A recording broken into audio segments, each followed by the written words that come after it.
በኢትዮጵያ ታሪክ ትልቁ የትምህርት ኢንቨስትመንት ሥራ ላይ ሊውል ጥቂት ወራት ብቻ የቀሩት በአፍሪካ የመጀመሪያ የሆነና 18 ቢሊዮን ብር የወጣበት የኢትዮጵያ አርቲፊሻል ኢንተለጀንስ ዩኒቨርሲቲ ሥራው ተጠናቆ ማስተማር ሊጀምር ጫፍ ላይ ደርሷል። ከተባበሩት አረብ ኤምሬቱ መሐመድ ቢን ዛይድ ኤአይ ዩኒቨርሲቲ ቀጥሎ በዓለም ሁለተኛው የሚሆነው ይህ የአርቲፊሻል ኢንተለጀንስ ዩኒቨርሲቲ ኢትዮጵያን የአፍሪካ የአርቲፊሻል ኢንተለጀንስ ማዕከል እንደሚያደርጋትም ይጠበቃል። በዓለም አንደኛ በሆነው በተባበሩት አረብ ኤምሬትስ የኤአይ ዩኒቨርሲቲ ትምህርታቸውን እየተከታተሉ የሚገኙ ኢትዮጵያውያን ወጣቶችን ጨምሮ እንደነ ትምኒት ገብሩ ያሉ ትውልደ ኢትዮጵያውያን ታላላቅ ኤአይ ሳይንቲስቶችንም ወደ ሀገር ውስጥ ሊጋብዝ እንደሚችል ተስፋ ተደርጎበታል። ይህ አስደማሚ የኤአይ ዩኒቨርሲቲ በቅርቡ የተባበሩት አረብ ኤምሬት ታላላቅ ንጉሣውያን ቤተሰቦች፣ የሀገራት መሪዎችና በኤአይ ቴክኖሎጂ ዕውቅ የሆኑ የዓለማችን ሳይንቲስቶች በተገኙበት በይፋ ተመርቆ ይከፈታል።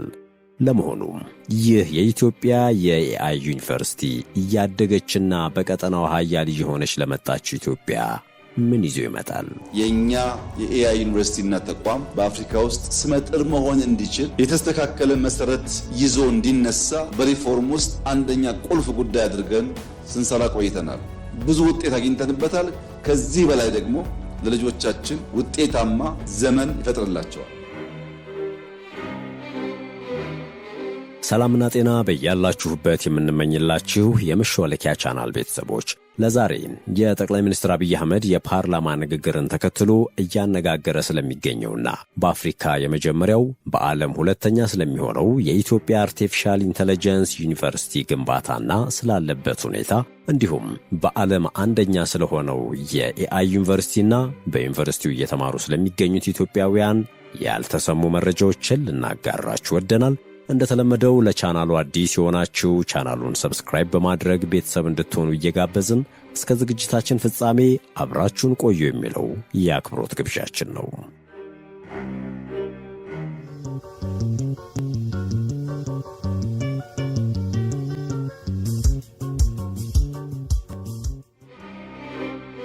በአፍሪካ በነጻነት የተገነባው የመጀመሪያውን ዩኒቨርሲቲ የገነባች ኢትዮጵያ አሁን ደግሞ በአፍሪካ የመጀመሪያ የሆነውን የኤአይ ዩኒቨርሲቲን ገንብታ እያጠናቀቀች ነው። ከ75 ዓመታት በፊት የመጀመሪያውን የነጻ አፍሪካ ዩኒቨርሲቲ የገነባችው ኢትዮጵያ አዲስ አበባ ዩኒቨርሲቲን 75ኛ ዓመት እያከበረች በምትገኝበት በዚህ ወቅት ሥራው በፍጻሜ ምዕራፍ ላይ እንደሚገኝ በጠቅላይ ሚኒስትር አብይ አህመድ የተነገረለት ዩኒቨርሲቲ ሙሉ ትኩረቱን አርቲፊሻል ኢንተለጀንስ ላይ አድርጎ የሚያስተምርና የሚመራመር ነው። ይህ ዩኒቨርሲቲ በዓለም ሁለተኛ ሲሆን በአፍሪካ ደግሞ የመጀመሪያ ነው። ይህ የጠቅላይ ሚኒስትር አብይ አህመድ የፓርላማ ንግግር የብዙዎችን ትኩረት ስቦ መነጋገሪያ ሆኗል። ጠቅላይ ሚኒስትር አብይ ለሕዝብ ተወካዮች ምላሽ ለመስጠት ከተገኙበት ቀደም ብለው የአዲስ አበባ ዩኒቨርሲቲ 75ኛ ዓመትን አስመልክቶ ከዩኒቨርሲቲ ምሁራን ጋር ባደረጉት ውይይት ላይ በጥቂቱ ተናግረውት የነበረውን ጉዳይ በፓርላማ ሰፋ ካለ ማብራሪያ ጋር ደግመውታል። በአዲስ አበባ ዩኒቨርሲቲ ንግግር ባደረጉበት ወቅት አዲሱ ዩኒቨርሲቲ 1000 ተማሪዎችን እንደሚቀበልና ከዚህ ውስጥ 100 ለአፍሪካ ሀገራት ስኮላርሺፕ እንደሚሆን ገልጸው ነበር። ይህም ቀድሞ አዲስ አበባ ዩኒቨርሲቲ ሲጀመር ከ75 ዓመታት በፊት የነበረውን የሚያስታውስ ነው። ለሁሉም አፍሪካ ሀገራት ነጻ የትምህርት ዕድልን እንሰጣለን በማለትም ለአንድ ሀገር ለሁለት ተማሪዎች ዕድል ነው ሲናገሩን የተደመጡት። የኤአይ ዩኒቨርሲቲ ስንፈጥር ማክሲመም 1000 ግራጁዌትስ ካለን ይበቃናል። ቢያንስ 100 ግን ስኮላርሺፕ ነው። ለእያንዳንዱ አፍሪካ ሀገር ሁለት ስኮላርሺፕ እንሰጣለን። ኢትዮጵያ ውስጥ ባለው ተማሪ ማክሲመም 2% ነው ኮምፒት ካደረገው የምንቀበለው ማክሲመም። ይህ ዕውቀትን ከአፍሪካውያን ወንድሞች ጋር የመጋራት እሴትን መድገም ኢትዮጵያ ላሰበችው የቀጣይ የአርቲፊሻል ኢንተለጀንስ የአፍሪካ ማዕከልነት ትልቅ እርምጃ ነው የተባለ ሲሆን ከዚህ በተጨማሪ ደግሞ ኢትዮጵያ በፓን አፍሪካ ንቅናቄ ውስጥ ያላትን የበላይነት ዳግም የምታድስበት እንደሚሆንም ተስፋ ተደርጓል። እንደሚታወቀው ከለውጥ በኋላ የተመሰረተው አዲሱ መንግስት ወደ ስልጣን ሲመጣ ካስቀመጣቸው 5 የእድገት ዘርፎች አንዱ ሳይንስና ቴክኖሎጂ ነበር። ቀሪዎቹ ግብርና፣ ኢንዱስትሪ፣ የማዕድን ልማትና ቱሪዝም ናቸው። ቴክኖሎጂን ደግሞ እንደ ዋነኛ የልማት ምሰሶ የወሰደው የኢትዮጵያ መንግስት ዲጂታል ኢትዮጵያ 2025 የሚል ዕቅድም አውጥቷል። ዲጂታል ኢትዮጵያ የመንግስት አሰራሮችንና አገልግሎቶችን ወደ ዘመናዊ አሰራር የማሳደግ ሂደት ነው። በዚህ ውስጥ ፋይዳ ዲጂታል መታወቂያ የመንግስት አገልግሎቶችን ወደ ዲጂታል መቀየር፣ የቴሌኮም አገልግሎቶችን ማስፋት የመሳሰሉት ተተግብረውበታል። አሁንም በከፍተኛ ፍጥነት እየተሰራባቸው ይገኛል።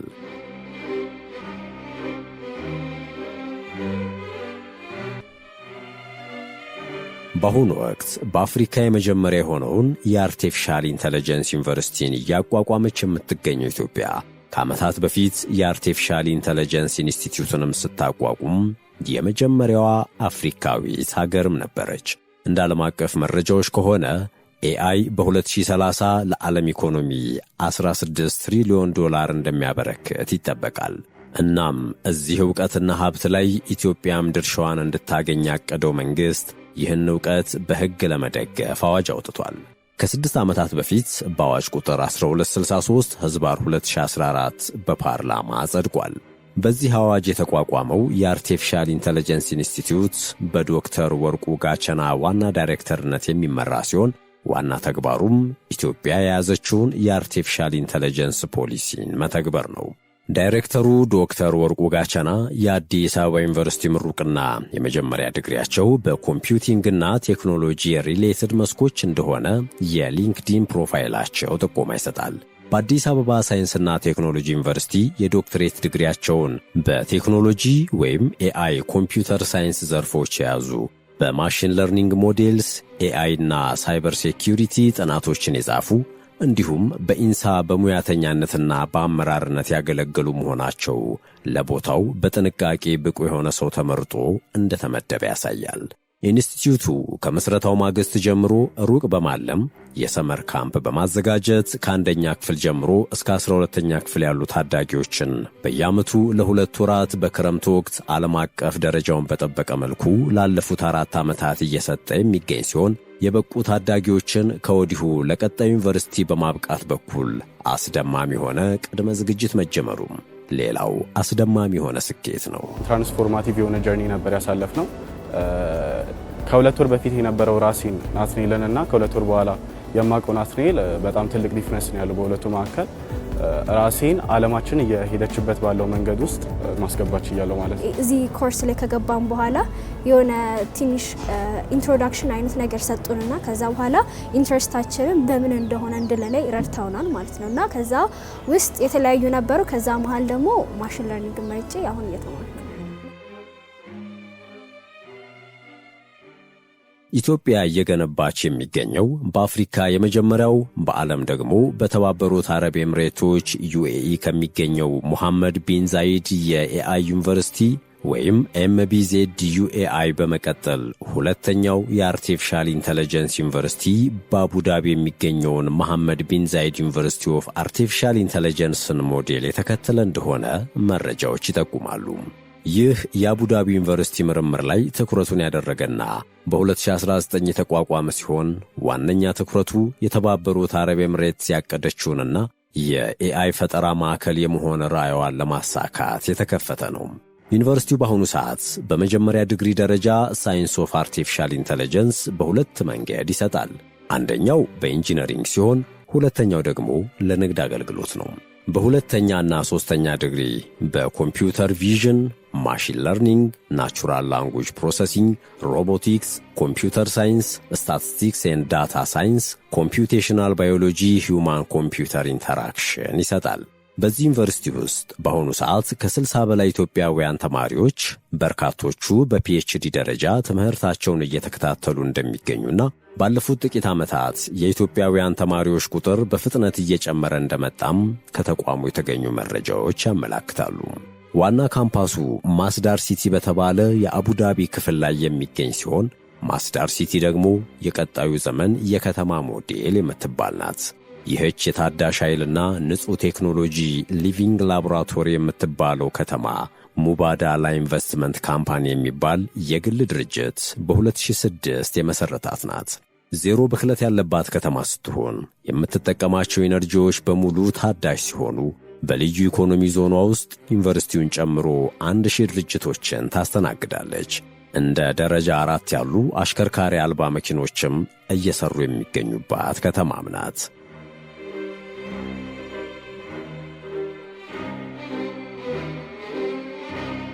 ወደ ሀገራችን ስንመለስ በኢትዮጵያ እየተገነባ ያለው የአርቲፊሻል ኢንተለጀንስ ዩኒቨርሲቲ ግንባታ ፕሮጀክትን በዋናነት የሚመራው የኢትዮጵያ አርቲፊሻል ኢንተለጀንስ ኢንስቲትዩት ሲሆን መሿለኪያ ይህን መሰናዶ ወደ እናንተ ለማድረስ ባደረገችው ማጣራት ያገኘችው መረጃ እንደሚያመላክተው ፕሮጀክቱ በጠቅላይ ሚኒስትር አብይ ሌት ተቀን ከፍተኛ ክትትል ከሚያደርጉባቸው ፕሮጀክቶች አንዱና ከፍተኛ የመንግስት ድጋፍ የሚደረግለት የዲጂታል ኢትዮጵያ 2025 ዕቅድ ዋነኛም አካል ነው። ከዓመታት በፊት አርቲፊሻል ኢንተለጀንስ ከዓለም አቀፍ ዩኒቨርሲቲዎች ውጪ ብዙም ትኩረት ባልተሰጠበት ሰዓት ትኩረት ሰጥቶ በአዋጅ ኢንስቲትዩቱን ያቋቋመው የኢትዮጵያ መንግስት ከአዲሱ ዩኒቨርሲቲ በዋናነት ምን ይጠብቃል የሚለው ትልቅ ጥያቄ ነው። ዩኒቨርሲቲው ከማስተማር ባለፈ ኢትዮጵያ ያሉባትን ማህበራዊና ኢኮኖሚያዊ ችግሮች በአርቲፊሻል ኢንተለጀንስ ቴክኖሎጂ በመጠቀም ለመፍታት ጥናት ያደርጋል። እንዲሁም ችግር ፈቺ የሆኑ ቴክኖሎጂዎችን ለማበልጸግ ይሰራል። ዩኒቨርሲቲው በዋናነት በግብርና፣ በጤና፣ በትራንስፖርትና በፋይናንስ ዘርፎች ላይ ያተኮሩ የኤአይ ምርምሮችን እንደሚያካሂድም ይጠበቃል። ከሁሉም ግን ትልቁ ትኩረቱ ሰብአዊ ልማት ላይ እንደሚሆን ይጠበቃል። ዓለም አቀፍ ውድድሩ እየከረረ ባለበት በዚህ ወቅት ዩኒቨርሲቲው የኢትዮጵያን ብሔራዊ ጥቅም የሚያስጠብቁ የኤአይ ባለሙያዎችንና ኢንጂነሮችን እንደሚያፈራ ነው የሚጠበቀው።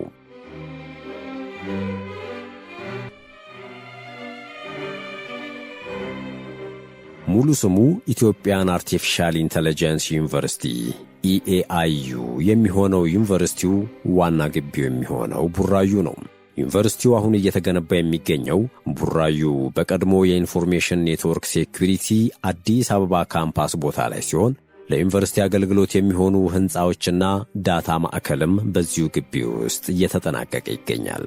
ከ300 ሚሊዮን ዶላር ወይም 18 ቢሊዮን ብር በላይ ተበጅቶለት እየተሰራ የሚገኘው ይህ በኢትዮጵያ ታሪክ ትልቁ የትምህርት ኢንቨስትመንት ዘንድሮ ሥራ ሲጀመር የሚቀበላቸው ተማሪዎች 1200 እንደሚሆኑ የሚጠበቅ ሲሆን እጅግ አስገራሚው ነገር ይህ ዩኒቨርሲቲ ከ5 ዓመታት በኋላ በሙሉ አቅሙ ሥራ ሲጀምር እስከ 12000 ተማሪዎች በተለያየ ደረጃ እንደሚያስተምር ነው የሚጠበቀው።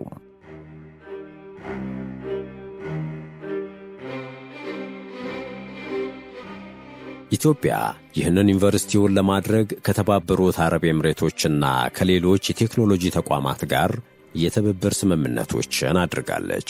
በተለይ ጂ42ና ሙሐመድ ቢን ዛይድ ዩኒቨርሲቲ ኦፍ ኤአይ በቴክኒክና በፋይናንስ ድጋፍ ያደርጋሉ።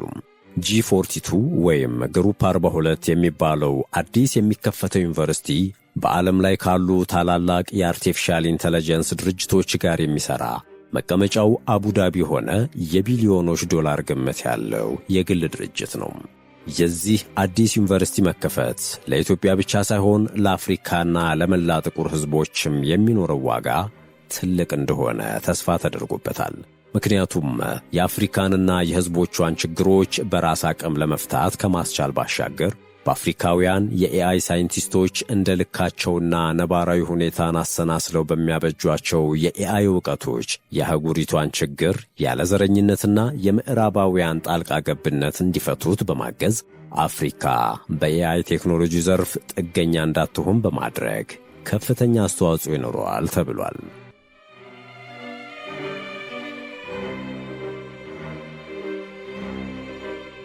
ዩኒቨርሲቲው 100% የትምህርት አይነቱ በአርቲፊሻል ኢንተለጀንስ የሚሆነውና ከመጀመሪያ እስከ 3ኛ ዲግሪ ድረስ እንደሚያስተምር ይጠበቃል። የትምህርት ቋንቋው እንግሊዝኛ እንደሚሆንም ታውቋል። የሚሰጣቸው ዋና ዋና ፕሮግራሞች በመጀመሪያ ዲግሪ ደረጃ አርቲፊሻል ኢንተለጀንስ፣ ሮቦቲክስ ኤንድ አውቶሜሽን እና ዳታ ሳይንስ ኤንድ ኤአይ ናቸው። በሁለተኛና 3ኛ ዲግሪ ደረጃ ደግሞ ማሽን ለርኒንግ፣ ኮምፒውተር ቪዥን፣ ኤንኤልፒ፣ ኤአይ ኢቲክስ፣ ኳንተም ኤአይ እንደሚሆኑ ይጠበቃል። ከማስተማር ሥራው በተጨማሪ በልዩ ትኩረት ጥናትና ምርምር እንደሚሠራ ይጠበቃል። የአፍሪካ ችግሮች ላይ የተመሠረተና ኤአይን መሠረት ባደረገ መልኩ በግብርና፣ በጤና፣ በአፍሪካ ቋንቋዎችና የአየር ንብረት ላይ ጥናትና ምርምር ያደርጋል።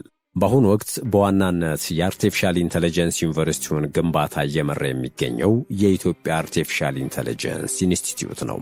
ይህ ተቋም በዋናነት ትኩረቱን ማሽን ለርኒንግ፣ ኮምፒውተር ቪዥን፣ ሮቦቲክስ፣ ናቹራል ላንጉዌጅ ፕሮሰሲንግ፣ ቢግ ዳታ ላይ ትኩረቱን ማድረጉ ይገለጻል። መሃል አዲስ አበባ ከተማ ላይ በቀድሞ የኢትዮጵያ ቴሌቪዥን ሕንፃ ላይ የሚገኘው የኢትዮጵያ አርቲፊሻል ኢንተለጀንስ ተቋም ኤአይ ለሁሉም በሚል መሪ ቃል በ2030 ከአፍሪካ ትልቁ የኤአይ ተቋም መሆን ዕቅድ ያነገበ ነው። ይህ ዩኒቨርሲቲም ይህንን ዕቅዱን ያደርገዋል ተብሎ ይጠበቃል።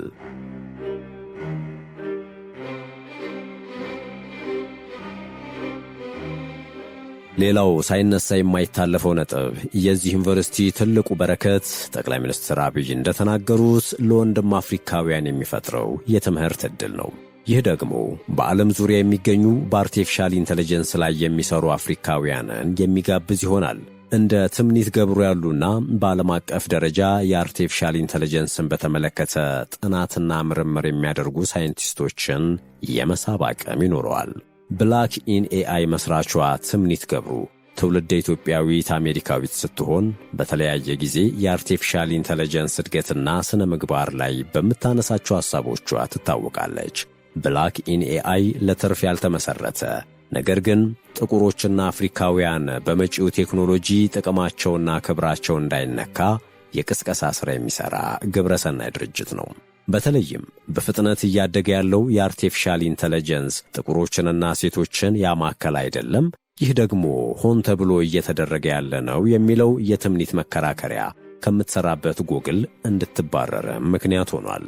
እንደ ትምኒትና ሌሎች በኤአይ ስነ ምግባር ጉዳይ ጥናት ያደረጉ ሳይንቲስቶች እንደሚሉት ከሆነ በቀጣይ ሀገራት የራሳቸውን ብሔራዊ ጥቅም ለማስከበር በዋናነት የዘርፉ ዋነኛ ተመራማሪ መሆን አለባቸው ይላሉ። እናም አሁን ሥራ የሚጀምረው አዲሱ ዩኒቨርሲቲ ይህንን የትምኒትንና የሌሎች ተቆርቋሪዎችን ሐሳብ ያማከለ ሆኖ ተገኝቷል።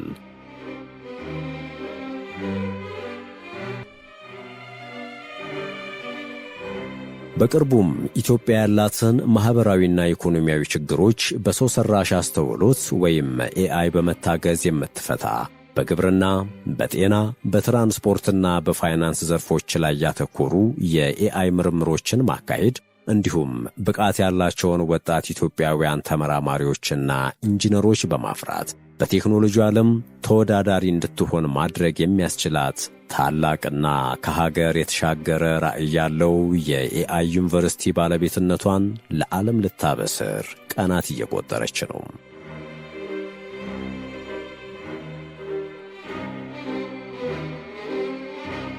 ውድ የቻናላችን ቤተሰቦች ለዛሬ በኢትዮጵያ ምድር ስለተገነባውና በዓለም ሁለተኛ በአፍሪካ አንደኛ ስለሚሆነው የኢትዮጵያው ኤአይ ዩኒቨርሲቲ ያስቃኘንበት ዝግጅት የተከታተላችሁትን ይመስል ነበር። በቻናሉ ቢሰራ ወይም ቢስተናገድ የምትሉት ጥቆማ ካለ በኮመንት መስጫው አጋሩን። በመጨረሻም አብራችሁን ስለቆያችሁ እያመሰገንን ለቻናሉ አዲስ የሆናችሁ ሰብስክራይብ በማድረግና የደውል ምልክቱን በማብራት አዳዲስ ተረኮችን ስንለቅ በቅድሚያ እንዲደርሷችሁ ማድረግ እንደምትችሉ በማስታወስ ተሰናበትን። ሰናይ ጊዜ በያላችሁበት።